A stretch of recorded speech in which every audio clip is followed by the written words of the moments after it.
everybody, and welcome to another great episode of My EdTech Life. I am your host, Fonz Mendoza, and I am excited to be here with you all on this wonderful Tuesday evening. It could be well into Wednesday, depending on wherever you are in the world. I really appreciate you joining us today for this amazing, amazing show. I am just so excited to talk to our guest because I ran into her at TCA, just a couple of sightings here and there, but you should have seen her. She was everywhere I turned, at every booth. She was presenting. She was just bringing joy to everybody around. There was a bunch of hugs, a bunch of people, a bunch of pictures everywhere. Although we never got to meet there in person because, of course, we were very busy. But I'm just so excited to have Stevie here on the show. Stevie, how are you doing this evening? Hi. Well, thank you so much for inviting me onto the show. I'm doing great. It is 8 o'clock my time on Eastern time, so I am just living the night owl life.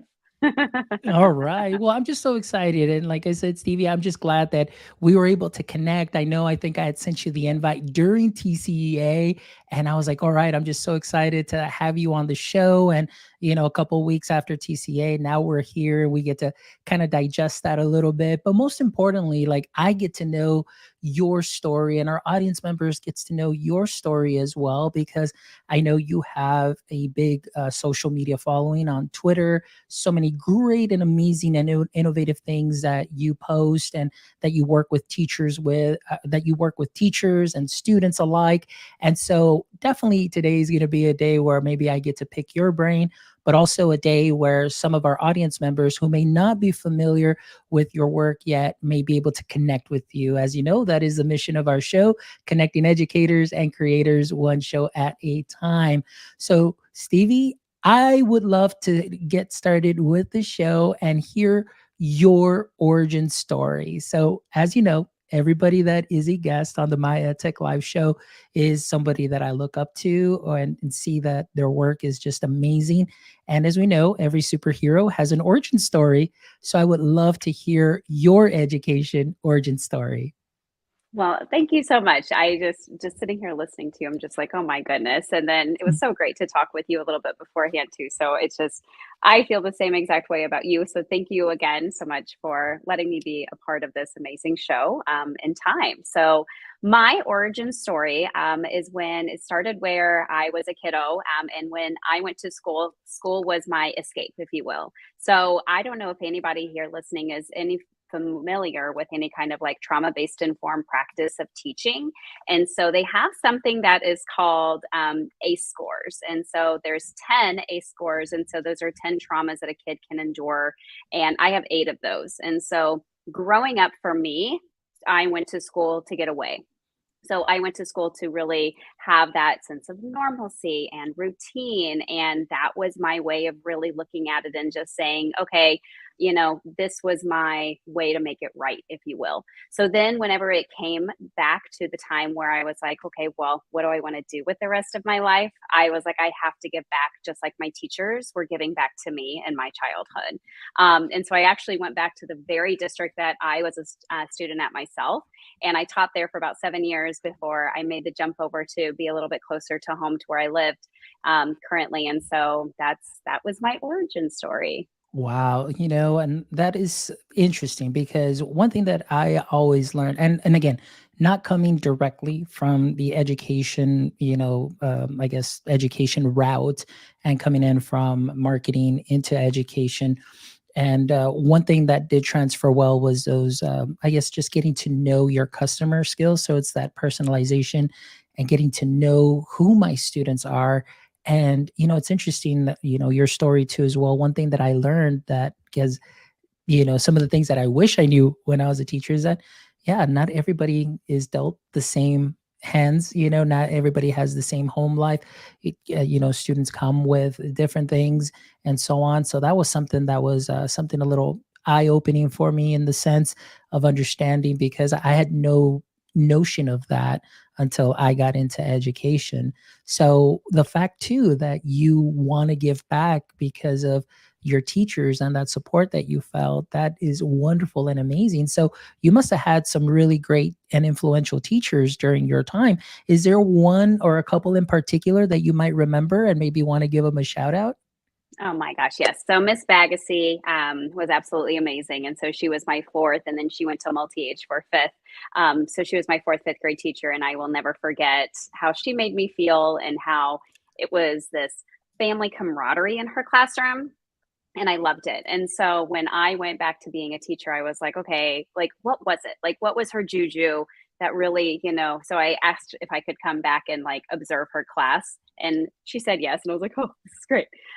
So I actually went into her classroom and to see it. And I just really realized it was relationships. Like she was real with us. She was funny. She really like made us feel like she cared about each and every one of us, and that really resonated with her teaching. And I was like, I'm going to be me. Like I don't have to be somebody different. I don't have to be like this perfect teacher that has all the Pinterest things on the bulletin boards. I was like, I can be real, and really it's just relationship driven. And it's that equity piece where we don't know what empty bags that we're bringing as students into the classroom.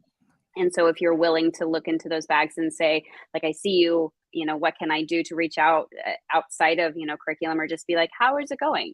Get to know the kids, personally. And so that was a lot of my baseline. Oh my goodness. That really touches me and really resonates because again, Stevie, with my experience as well, it wasn't really until I got into elementary. I did 3 years of high school, and due to the way that our district schedules high school, it's block schedule. So I only get to know my students from, let's say, August Mm. to about December, and then I get a whole new round of students, and that's the way it was for about 3 years. So just when I was about to just kind of start getting to know them a little bit more, it was like, okay, on to the next group. But when I moved to elementary, that's kind of like, what you're describing is exactly the way that I felt that, and I never heard that term, like you said, a lot of students may come in with some of those empty bags. And now it's like, okay, understanding where they're coming from, understanding their learning styles. And like you said, even just a simple hello, how are you? How have you been? And just build that relationships there with your students, and those connections was something that was definitely very important. So awesome. That's great that you had that experience as well. So let's talk a little bit then about that transition also. Now, of course, you came in, you said you want to give back, you became a teacher. Can I ask you, what is maybe the one thing that you can think of that you wish you knew before your first day? Oh my gosh, everything under the sun. Like it's one of those times where I'm like, oh my gosh, if I could go back, what would I do differently? I would say, Stevie, it's okay to just tackle one thing at a time. So like either one subject area, one thing that you want to hone in on, and then go all in on that, because I was trying to get like everything. I want to be the best reading teacher, the best writing teacher, the best, literature, math, science, social studies. And so what I would really like to go back and tell old Stevie is like, it's okay, protect your time, do self-care, and just make sure that you don't have to tackle it all. Just one thing at a time is perfect. So Excellent. Well, great advice and sound advice, even for current teachers or new teachers that will be coming up. It's definitely, like you said, finding that balance and with time. And of course, it's okay to not multitask, but just, really, focus on those tasks that you really need to get taken care of, and then move on to the next. Because I think Jen Manley was on the show, and it's something interesting. I learned something new with the podcasting, and she mentioned something about research showing that when you multitask and when you move from one task to another, you really lose kind of like that 20% of productivity, because you're moving from one thing to another and having to reinitiate that flow state and so on. I was like, wow, that is so interesting. I'd never heard it that way, but I think that we have all felt it in that sense when we stretch ourselves thin. So now you're in the classroom, being in the classroom now, as a teacher, where did that love of tech come from, and implementing, technology? Were you one of those teachers that was kind of more of like, hey, let me take a risk here. I've got some Chromebooks or I've got some tech. Let's go ahead and try this. Or was it just something that, came in a little bit later as you kind of just started feeling more comfortable with the tech yourself?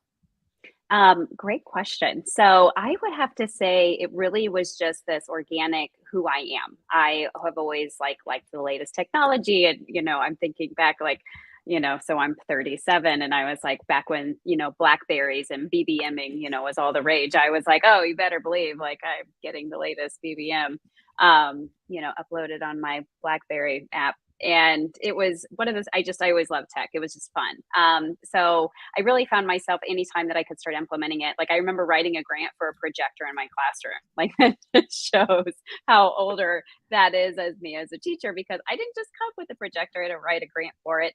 And I just really liked it. And so what I really started to notice is whenever I started to lean on tech and ed tech tools is when I started to feel stale. So if I was like, okay, here's the standard, here's what I'm trying to assess, and I'm like, oh, not another essay, or oh, not another PowerPoint, like what can I do to really, jazz it up, make it fun, get my kids interested, get me interested in it. And then, if I'm diving into something new, it's new and exciting for me just as much as it is for the kids too. So I always tried to, I guess, really just kind of make it fun. And a lot of it was just like scrolling on Twitter. And then I was like, oh, that looks fun. Let me give it a shot. And what's amazing, and I so believe that we are better together, is anybody on Edu Twitter, if you're like, hey, how'd you do that? Like they're going to, DM with you. They're going to comment with you. They're going to send you their slides, their anything, just to be like, here's what I did too. And I don't feel like that's, necessarily in every hallway in different school districts. And so that was another way that I loved Twitter, was it was my way of not necessarily feeling like an island, even though I worked on and work on some really great teams. It really just allowed me to kind of expand my horizons and just see, I can only see what I can see. But, when you get on social media, you can like look up and you're like, okay, sky's the limit. Like what's going on out here? So. Excellent. Yeah, and well, you hit on so many great things too, because it wasn't until I got on Twitter when I moved to elementary, and it was my first year in elementary, and I really had no notion of social media other than MySpace back in the day. Yes. MySpace, and then Facebook, of course, and all of The that. So Facebook. yeah, and then and then of course then I started going to, or I went to my first conference, TCEA was my very first conference that I had gone to my first year as a high school teacher. And then when I moved to elementary, so then I discovered, I was like, oh my gosh, what's this Twitter thing? And I remember hopping on Twitter and not really knowing what I was doing, but then started seeing all the connections. And then I was like, oh my goodness, look at what all these teachers are doing with coding, with robotics, with Chromebooks, and so on. And that is how my passion too grew up, growing up in the classroom with my students, also just knowing the little that I got from Twitter or from sessions and bringing them, and then just letting my students roll with it. So early on, I learned, and this could be some great advice too, that it's okay to not know everything, because chances are your students are going to just take whatever it is that you shared with them to that next level. And then by the end of the day, you end up looking like the expert because you learned so much from them. And that's the one thing, the one takeaway of being in the classroom and diving into tech with my students that I absolutely loved. So before we continue on, I do want to give a shout out here to Becky Barrett, who has joined us from LinkedIn. And then we've got Sherry Fleischer also as well, commenting, upper levels of the SAMR model in action. And then we've got Becky Barrett also 100% agree, Stevie Frank. So thank you so much for joining us. I really appreciate your comments. Thank you, thank you, thank you. So Stevie, let's talk a little bit about now that transition from classroom to digital coach. Was this something that was just seemed like just a natural progression, or was it, somebody maybe within the leadership team saw something in you that said, hey, have you thought about maybe doing what you do in the classroom at the district level? So how can you tell us a little bit about that story, from transitioning from classroom to digital learning coach? Yes, 100%. So we have so much talent in Zionsville Community Schools. So I would have to say it was one of those things where I think this position could have been given to several. And I have learned from so many people around me too as well. So actually, Andy Knieven, which is Mr. Coach K15 on Twitter, he actually held this position prior to me. So Andy actually taught like two classrooms down from me for 3 years. I think we taught side by side, and then he became the digital learning coach. And it's funny because like we worked together on, getting him this position. And then whenever he started to work for Flip, he was like, "Hey, Stevie, I'm going to be, working for Microsoft. What do you think?" And I was like, "Oh, of course, I would love it." So it just really kind of became that natural progression where I was really ready for that leadership position, and just like a change of scenery. I never like to do the same thing for too long. I will switch either schools or grade levels or subject areas, just to kind of keep it fresh. I like to kind of bounce around. So when this came up, I was like, "Oh, this is perfect." I was like, I get to bounce around to different schools and I get to collaborate and network with, amazing teachers from across the district. And so that was really where my transition came from. And so I got hired like a week before school started, which is a little hectic. So I felt like for the first, when you say everything looks like you've got it all figured out and you don't, I was like, I did not for the longest time. I'm still figuring it out. I hope I always keep that mentality too, because the moment that I think I know it all, Yeah. like it's time to go. It's time to do something new. So I've really enjoyed this role and the challenges because I've been teaching now for a total of 14 years in education. And so I'm like, okay, I can do that. What can I do now? Like, so now I'm finding different challenges, that are keeping it fresh for me. So, Excellent. And and that always is always very important, that I agree. And I agree with you, Stevie. It's always great to always find something fresh, something new, and maybe just take maybe like that position or this role to that next level. And what else can you add to it and bring in that value, but also even just your passions outside of the district and how you can still incorporate that within your current job setting. Like for example, your passion for tech. So I want to talk a little bit now about that transition, because I know it could be very bumpy sometimes, going from the classroom. Now you're in a different role. I just want to kind of just start off with saying, like, yeah, I know my transition from classroom to this role. I remember when I first went back to the school that I was at, that I had just finished my last year there in May. And then in June, I had this new position. When I went back, it was like, oh, you're one of them now. Kind of like, mm. because now I'm working at central office, but wait a minute, I'm here as an instructional tech. I want to help teachers. Did you run into maybe kind of any of those scenarios where teachers are like, "Oh, you're one of them now," kind of deals? That's funny. And it's funny, and maybe those conversations were held and I was just not knowing. But I don't think so. And I tried to really keep it where I'm like, I'm real. And I always tried to really just talk about, if I was talking with a teacher where it's like, I empathize, I sympathize, I connect with them immediately rather than jumping into anything else. So I always pulled from my relationships first. And I'd be like, if I'd sit down with them, I'm like, "Hey, how's it going? How's your kid? How's your husband? How's your life going?" And so I think trying to always pull from those so I wasn't seen as different, I think was important. Um, I really enjoyed just to be able to see people and just to get to like open up into more schools, I think was really fun and exciting for me.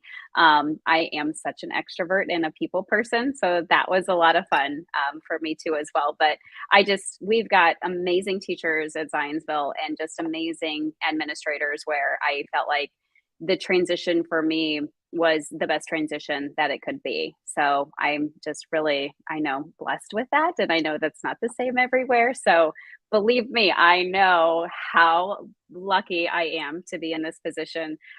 This is my third district I've worked at. So I definitely get how great it is.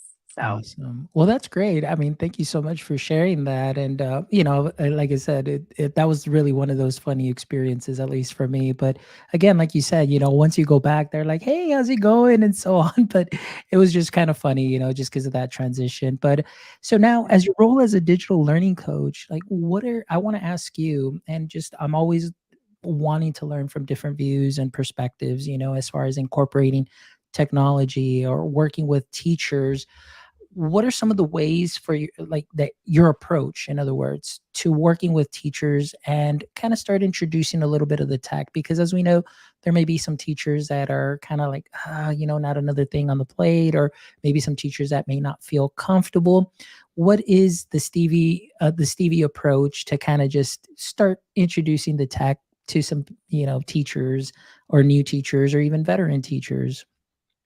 gosh, well, you asked such an amazing question. I'm a person of learning, and so I'm still in that process as well. So I've been going to a lot of coaching and just trying to get better at coaching because I felt like I was a content area master where I was like, you can throw me any piece of ed tech tool, you give me the website, like I'm gonna figure it out. And really, it was just that coaching model. And so, what I've been really trying to dive into is how to be a better coach. How do I not give the answer right away? And how do I take a step back and let that teacher lead, you know, to say, well, what kind of ed tech tool do you think would be best? Because I'm like, oh, you should use Flip, or oh, you should use Wakelet, or you know, Soundtrap sounds great.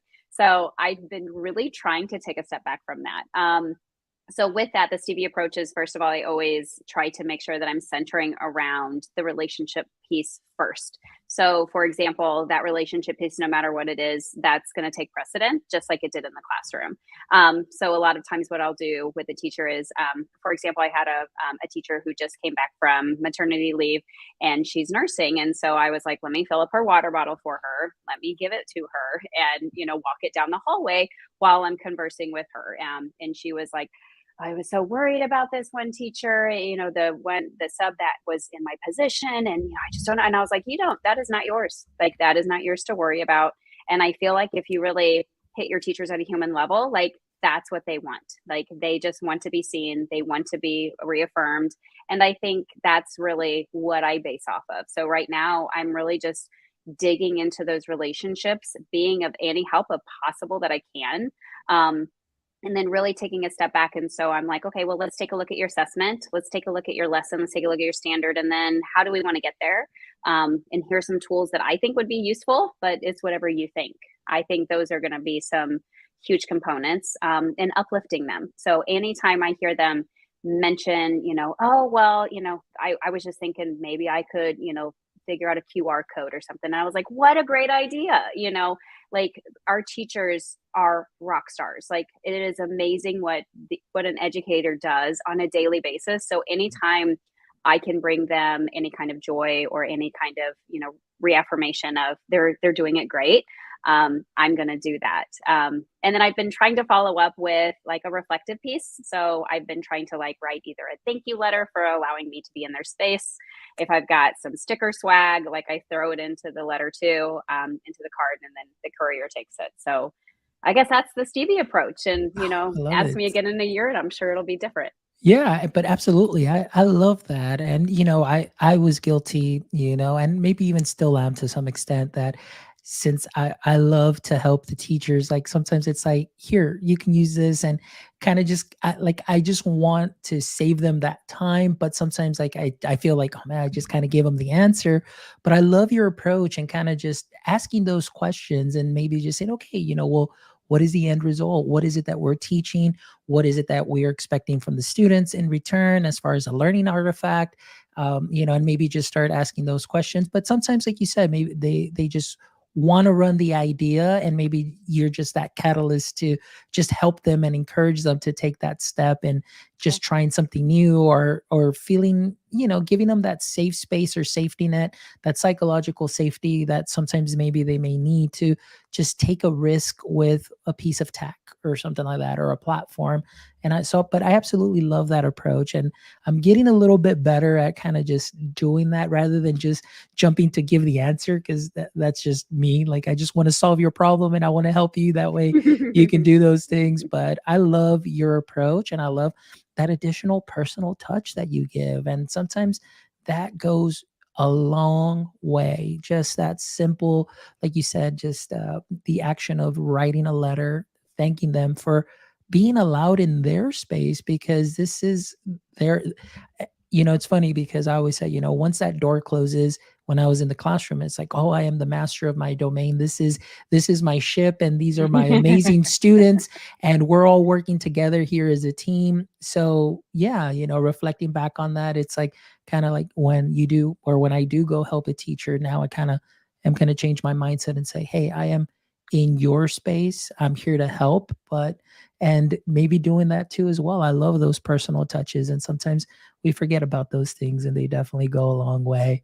So now in your current role, and maybe I guess in your current role here, but also in what you do as far as presenting yourself, at conferences and so on, what are some ways that you yourself keep up to date with all of the tech?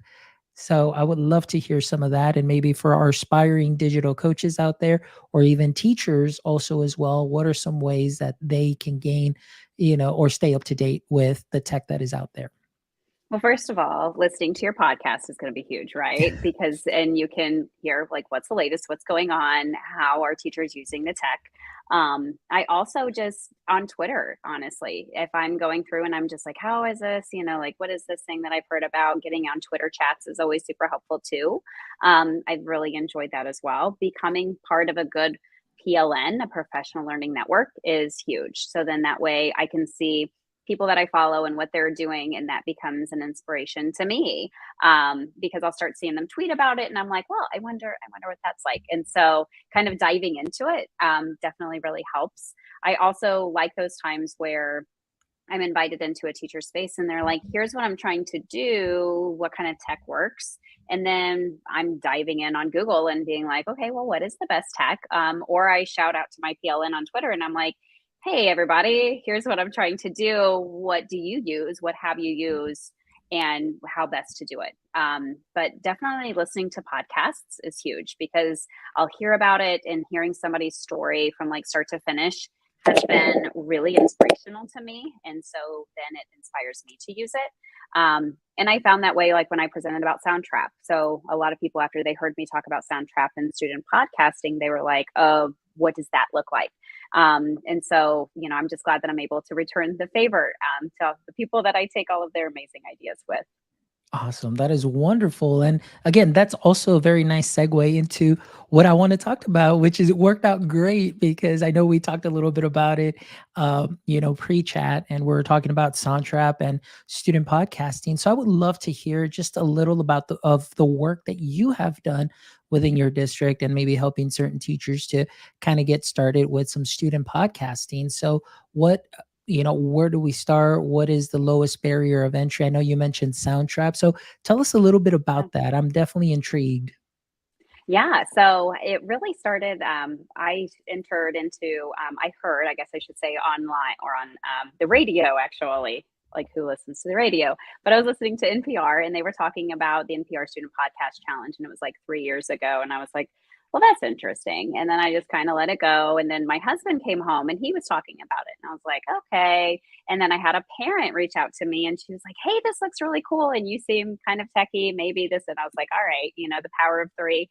So I was like, let's do it. And so I got with my digital learning coach at the time, Kyle Beimfor, and he hooked me up with Audrey O'Clair from Soundtrap. And he was like, let's, start this relationship. And I was like, I've never created a podcast before in my life, and I'm going to go do this with 50 kids. Like, okay. But just like I approach anything, I just jumped in feet first and I was like, let's do it. And I really dug deep into, I got on Zoom a couple of times before Zoom got big in 2019. And I got a couple people that were willing to sit down with me and be like, okay, here's kind of how I do a podcast before. And then really it just like clicked all of a sudden when I was like, it's the writing process. Like that's all a podcast is. Your end product is a lot different, a lot better, but it's the writing process. So how I always started writing was I was like, if we're going to write a slice of life, we're going to read a bunch of books about the slice of life. So I had kids listen to podcasts. What makes a podcast a podcast? Let's talk about that.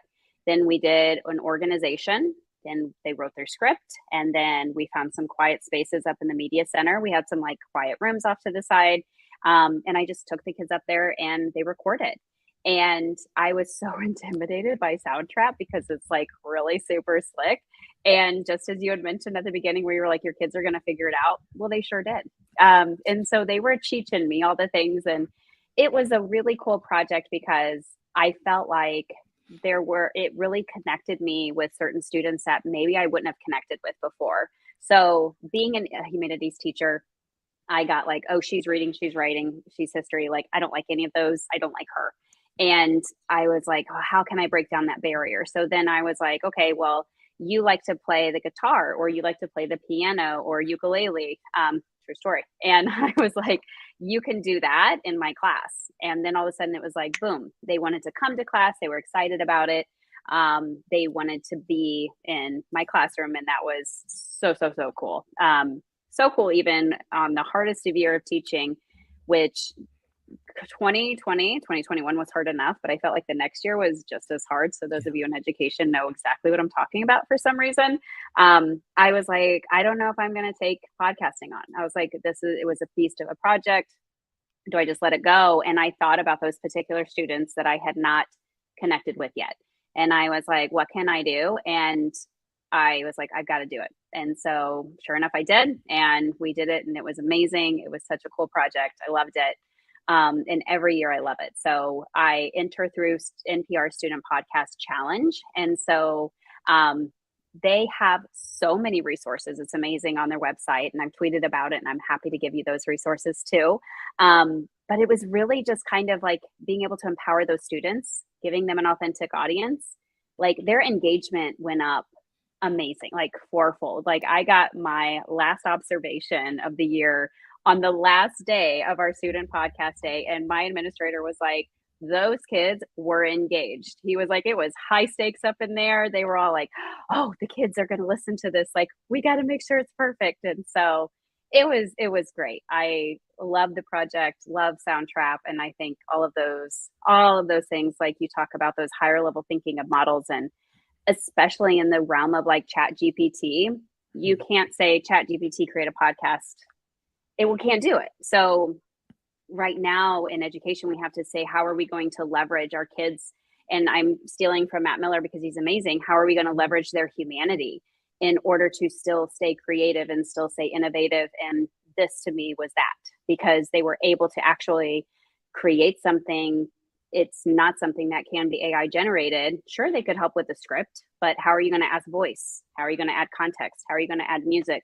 All of that was for their product. And it was an awesome project. So. Oh, I love it. And just the excitement, that it kind of reminds me too of being in the classroom and allowing students to really just share their voice and amplify their voice. And thinking about this, I just get so excited because I know that those students, not only did they get so excited that they were using just a great piece of software like Soundtrap to record, they're hearing their voices, but the prep that went into it, the writing process, like you said, all that thought process, organizing the podcast and putting everything together. It's not as easy as many people make it seem.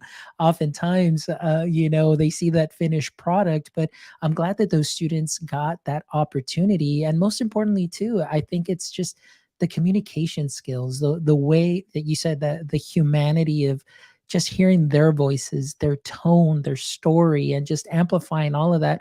There's just something special about that. And that's the one thing that I have fallen in love with podcasting, aside from being able to connect with amazing educators like yourself, but just that human aspect, that content, that the storytelling aspect that can really just take you to that next level, fill your bucket, get you excited about learning something new.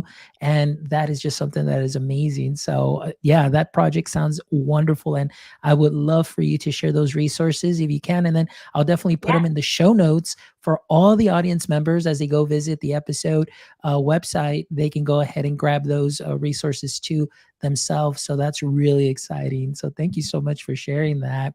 So tell me a little bit though about your experience too with Soundtrap, because I know I did see you at TCEA. And so was that really also what you were doing there? Just really sharing this passion project? And I call it a passion project because it seems like you were very passionate about it. But is that what you were promoting too as well through Soundtrap, as far as, when I did see you at TCEA? Yeah, so I was there to present about student podcasting, and I had used Soundtrap, but like I mentioned before, I was not a Soundtrap expert. My students became that. And so I had somebody from Soundtrap actually be able to step in and co-present with me as well. And so they co-presented. So I did the here's how to do it in your classroom, and then she did the here's how to do the tech. And so it was a perfect collaboration effort. We had such a fun time presenting about it, and then just being able to share that experience with other educators, just so that you can take this and make it your own. And so I have zoomed in with plenty of educators, just one-on-one or even in small group settings, and I'm happy to do that as well if anybody on here is just kind of like, well, that sounds interesting, but like, what does that look like? I'm more than happy to go over that with anybody. So it's a lot of fun. It's definitely a passion project. I like that you were able to pick that up. Yeah, no, most definitely. The way that you described it and doing that, it's great. And how students can definitely, take their learning to that next level. And I know one thing that I heard and that also resonated with me from a previous guest, Dr. Messina Morris, because she does a lot of work with AR, VR. But the way she described it is like when a student is really invested into their learning, it's that learning becomes part of them. It's not just like, oh, rote memorization, or I'm just mimicking my teacher and just learning the steps and the moves and so Yeah. on. But that learning just becomes part of who they are, and they take it with them year after year. And it's most importantly too, just that experience is something most memorable, that as they continue to move on, and then they're like, hey, I remember our project with my teacher where we did a podcast, and that's just very powerful for them. So I absolutely love that. So, Stevie, as we kind of start, kind of wrapping up our conversation, which has been very fruitful, and I'll tell you, definitely bucket filling for me as I get really pumped up with these episodes all the time.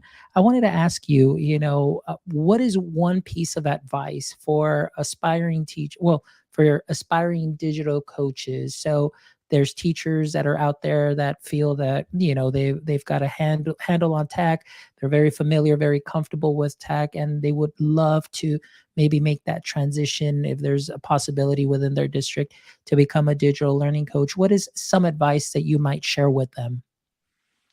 Great question. So I would say put yourself out there. I also do some consulting work for Marketing for Education, Leone Consulting Group.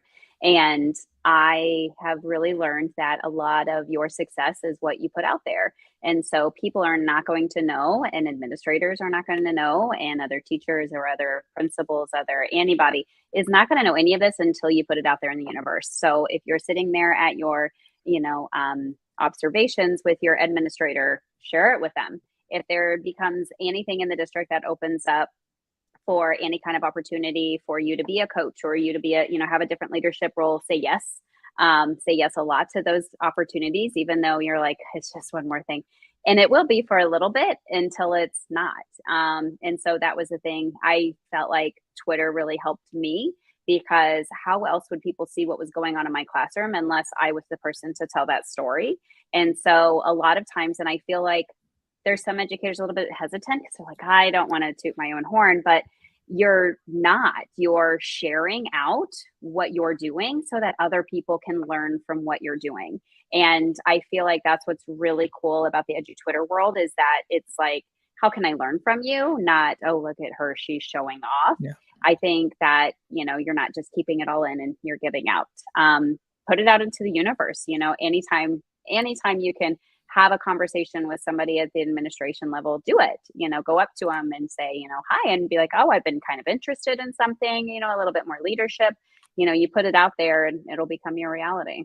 Oh, that's amazing. So that's some wonderful advice. And also definitely EduTwitter, connecting with people, that's honestly, that is one of the biggest things that helped me, while I was in the classroom and of course transitioning into this role, was just the number of connections of people in a similar role, learning from them, asking them questions, because oftentimes, in this role, it's things change so fast with tech, and like you said, being able to ask somebody on Twitter and just DM them, and losing that fear, because oftentimes it's like you see, these people on Twitter, they're putting out so much great stuff and you're like, no, like I don't want to ask them anything. Like, what if they don't reply? But I found that they like, I mean, you put it out there, you put a DM or you just put something there on Twitter and people are so quick to help, and it's amazing. And that's why I call it, my PLF, it's my personal learning family, because it honestly, it feels like family, where I've got, a bunch of, family members out there on the edgy Twitter space that I can learn from, or just throw out a question and, get some help from. So I would also encourage any teachers just to get over that little bit of fear of reaching out, because you will be surprised how helpful people can be. And I can probably assure you that Stevie and myself too, if you ever have any questions, you can reach out to us. And if we don't have the answer, we will definitely connect you with somebody that can give you that answer for sure. Well, Stevie, it has been an amazing conversation. I really appreciate it. Like I said, I am so pumped up. Aside from being highly caffeinated, my bucket is filled just with your personality, how you are, what you do. Because again, seeing you at TCA, and then of course seeing everything that you do on Twitter, I know you are definitely very busy, but you also are willing to help. And so thank you so much for being an amazing guest this evening. But before we go, I always love to end the show with the following three questions. So if you have seen the show, maybe you are familiar with these questions, but I always share them, on the calendar invite. So we'll see what the answers are for today. So question number one, Stevie, well, actually, no, question number one, in the current state of education, what would you say is your current edu kryptonite? My current edu kryptonite, and I hinted at this a little bit before, is not giving the answer when I'm in a coaching cycle. So, what I really try to do, because I'm a fixer, I like to do all the things. I'm learning to sit back. I'm learning to ask them those leading scaffolding questions, like I did with my own students, and allowing them to take control and ownership and drive that boat to their own way that they want their classroom and that lesson to look like. So, I'm still trying to learn to sit back. Excellent. Well, thank you for sharing, because I know that after today and listening to you, I'm like, yeah, that's something that I need to work on too as well. All right. Question number two, Stevie. If you could have a billboard with anything on it, what would it be and why? So I heard this, and this is it's funny. It's a Dave Matthews Band quote, and it has lyric has always stuck with me. But it is the Rolling Rock gathers no moss. And so, if I continue to be innovative, if I continue to learn, if I continue to move spaces, and it really goes along with my Enneagram 7 personality of just like loving just to kind of adventure around. I know that that is really going to just help make me a better person and not stay so stagnant. Nice. Excellent. Good answer. All right. And the last question, let's say that this was your podcast tonight, Stevie, and I was your guest. What might be one question you would like to ask me? What do you think about ChatGPT and its implication on education? Oh, great question. I absolutely love it. I am here for all of it. I am here for all the AI. That's the one thing, I guess, for like yourself, myself, and a lot of educators that are out there, it's really seeing the tech, seeing what it can do, always thinking about, obviously I always think both sides, weigh the pros, the cons, but really embracing it, because one of the things that we know, and not just with ChatGPT, but just with any platform that is out there, Stevie, there's going to be platforms that may come out that look very similar to other platforms, or those platforms improve certain things. The technology is always moving. So my thing is, I absolutely love what is happening in our education space and how this can definitely shake things up for the good. But we also need to be very careful and cautious and really help our students understand the technology, obviously the negative side of it, to make sure that they're using it well. We want to make sure also protection of privacy, information, all those implications.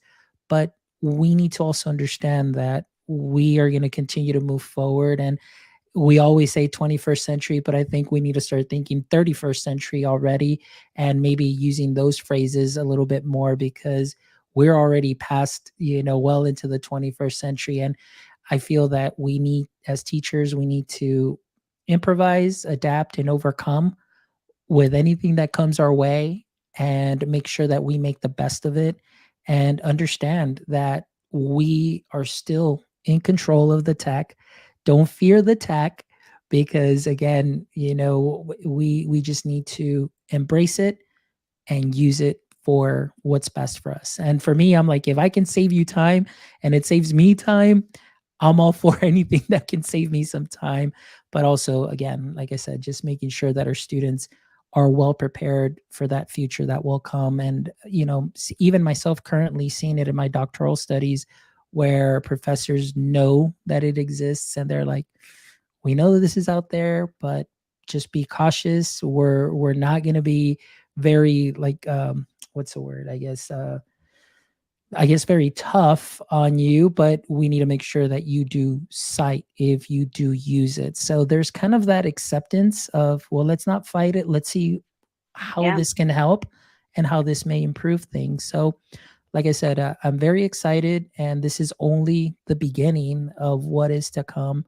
But obviously, we definitely need to be very cautious as far as protecting our students, protecting ourselves, but seeing the good that it can do for ourselves as a society. So, like I said, I get really excited when I see stuff going on Twitter, and people, on podcasts too, sharing what is coming.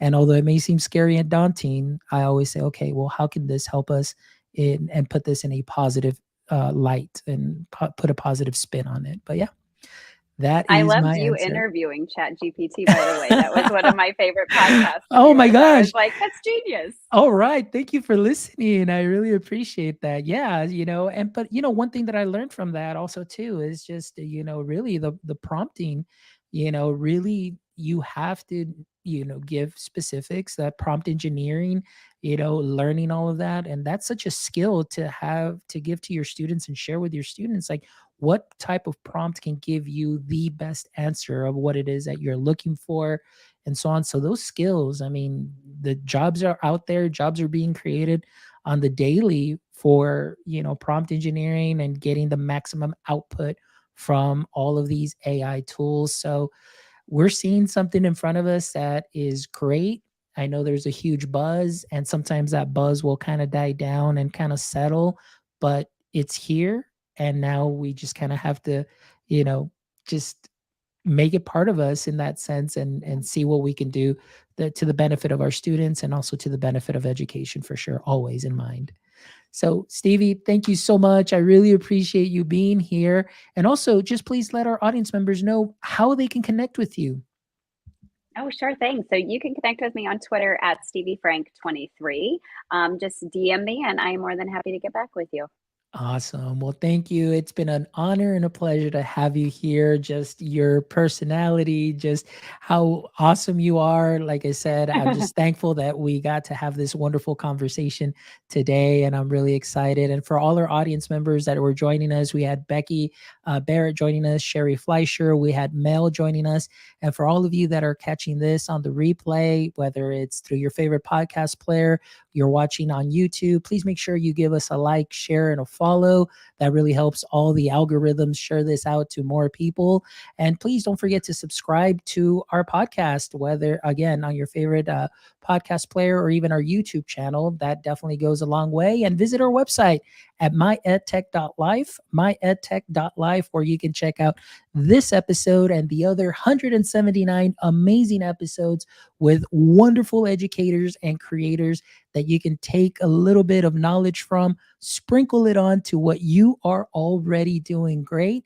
And also, if you love to support our show, please make sure you stop by our merch store, where you can get yourself some hats, you can get yourself some shirts, and understand that all of that goes back into the show and into our mission of again, connecting educators and creators one show at a time. So thank you so much for joining us. Thank you so much for your support. And my friends, until next time, don't forget, stay techie.